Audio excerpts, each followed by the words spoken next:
हमारे साथ बात करने के लिए भारतीय जनता पार्टी के वरिष्ठ नेता और सांसद मनोज तिवारी जी। मनोज जी, अरविंद केजरीवाल ने इस्तीफे की घोषणा कर दी और उसके साथ ही नए मुख्यमंत्री की तलाश भी शुरू होगी और कहा जा रहा है कि उनके परिवार से भी हो सकता है।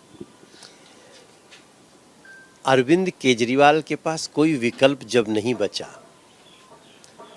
तो उन्होंने इस्तीफे का एक नाटक किया है। कोर्ट ने जब बेल दिया तो स्पष्ट लिख दिया, आप मुख्यमंत्री ऑफिस नहीं जा सकते, मुख्यमंत्री के रूप में फाइल साइन नहीं कर सकते। इसका मतलब आप मुख्यमंत्री हो नहीं। एक प्रकार से सुप्रीम कोर्ट ने लथेड़ के कुर्सी से हटाया अरविंद केजरीवाल जी को। अब वो तो अरविंद केजरीवाल जी हैं, वो तो हर हाल में वो कैसे जनता को भ्रमित करना है, कैसे लोगों की आंखों में धूल झोंकना है, इसी की पढ़ाई पढ़ के आए हैं अरविंद केजरीवाल जी। तो एक इस्तीफे का नाटक है, लेकिन दिल्ली का जो नुकसान हो चुका है, गलियां टूटी हैं, सड़कें टूटी हैं, बिजली पानी के बढ़े हुए बिल आ रहे हैं, गलियों में चले जाइए तो पानी के जल जमाव से आपकी 50 बीमारियां हो रही हैं, नाले साफ नहीं होने से बच्चे कितने मौत के मुंह में चले गए।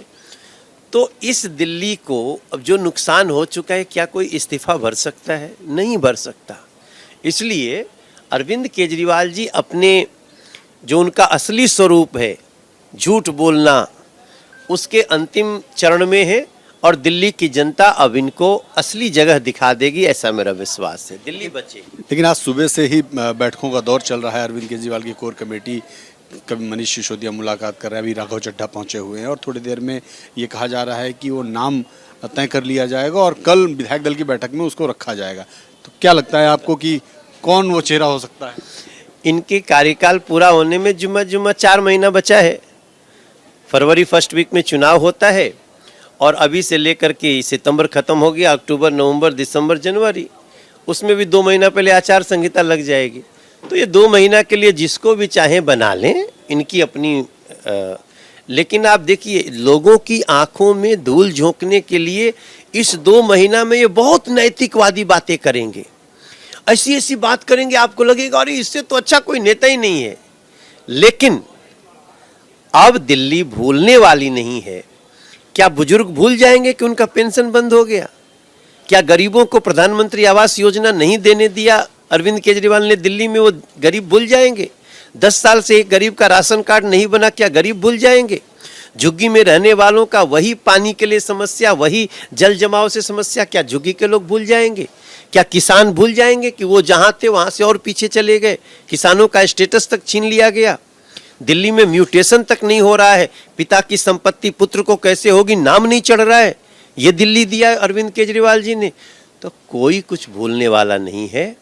अरविंद केजरीवाल जी की कोशिश अपनी है दिल्ली में, हरियाणा में अपना एक इमोशनल कार्ड खेलने की, बट ये व्यर्थ जाएगा। बीजेपी कितना तैयार है? बीजेपी 100% तैयार है। हम आज से नहीं, देखो आप देखेंगे, हम झुग्गियों में, चाहे सदस्यता अभियान हो या झुग्गी की समस्याओं को जानना हो, झुग्गी के लोगों की, ये हम लंबे समय से कर रहे हैं। और मैं तो मनोज तिवारी, आप हमारे साथ कई जगह झुग्गियों में, हम 44 रात झुग्गियों में बिता के नोटबुक बनाए हैं, हमें झुग्गी के लिए क्या करना है। हम झुग्गी के लोगों को उनकी बेस्ट लाइफ देना चाहते हैं और उसका हमारे पास पूरा उसका हमारा मैप, रोड मैप बन चुका है।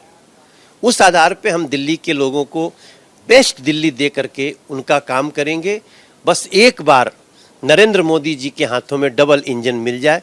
मैं दिल्ली से बस यही प्रार्थना कर, हम अनऑथराइज कॉलोनियों में हैं, हम यहाँ के लोगों के मीटर तक नहीं लग रहे हैं।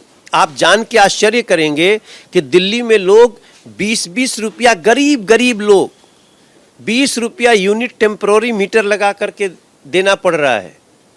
उन सभी लोगों को राहत देना, उसके लिए हम सब ग्राउंड पे हैं, कॉलोनियों में हैं, हम उनका राहत देंगे। तो ये जो अरविंद केजरीवाल का मूव है, ये जो कि इस्तीफा देना है, नया मुख्यमंत्री लाना है, वो मुख्यमंत्री कोई गरीब होगा, आम आदमी होगा, दलित परिवार से हो सकता है, तो ये सब, इसको पूरे मसले को कैसे देखते हैं? क्या लगता है कि ये केवल एक पॉलिटिकल स्टंट है, क्योंकि हरियाणा का भी चुनाव है?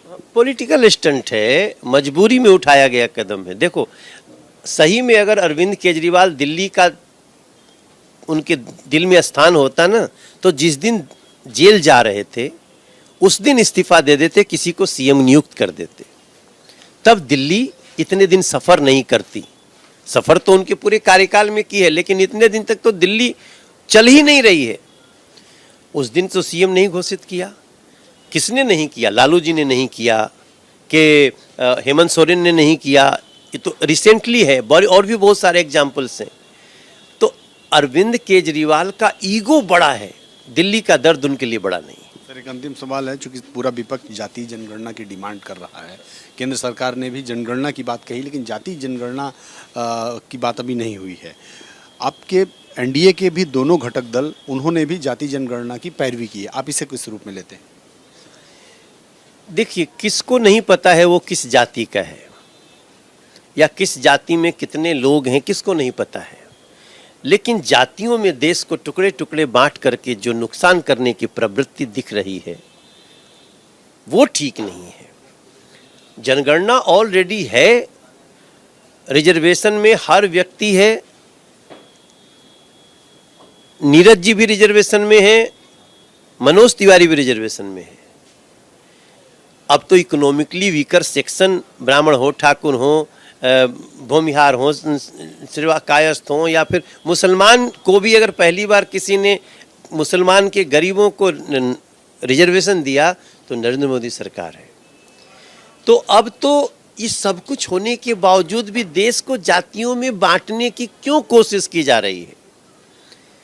भाई, हम तो बार बार कहते हैं कि हिंदुओं की ही जातियों को आप बार बार बांटते हैं। जातियां तो मुस्लिम्स में भी होती हैं, उनको तो आप छूने की कोशिश नहीं करते।